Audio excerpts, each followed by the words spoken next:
South Korea's conservative president was dealt a resounding blow on Wednesday as the country's liberal opposition scored a landslide victory in a parliamentary election. The Liberals were projected to fall just short of the 200 seats needed for a supermajority, but their win likely means political gridlock ahead for President Yoon Suk Yeol.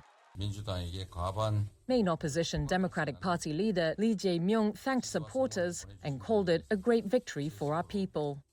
Lee had led a combative campaign against Yoon. He urged Yoon's party to work together with the opposition towards an economic recovery, calling it their top priority.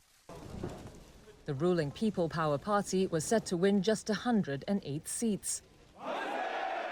President Yoon, who took office in May 2022, was not up for election this time, but the bitterly fought race was seen by some analysts as a referendum on his leadership, coming as Yoon's popularity falters under a cost of living crisis and a series of political scandals.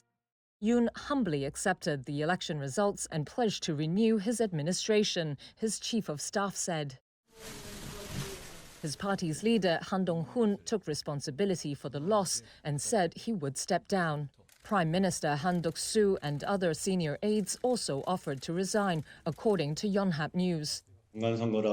Political science professor Lee Jun-han of Incheon National University says the poll is seen as a midterm election, with voters sending a message that the government's economic policies were failing. He said Yoon's hands will now be even more tied than before when it comes to moving his plans forward.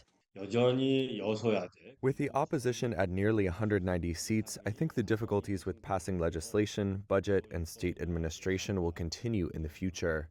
Analysts expect the Liberals to block policies that include tax cuts for businesses. Yoon still has 3 years to go in his 5-year single term allowed by the Constitution.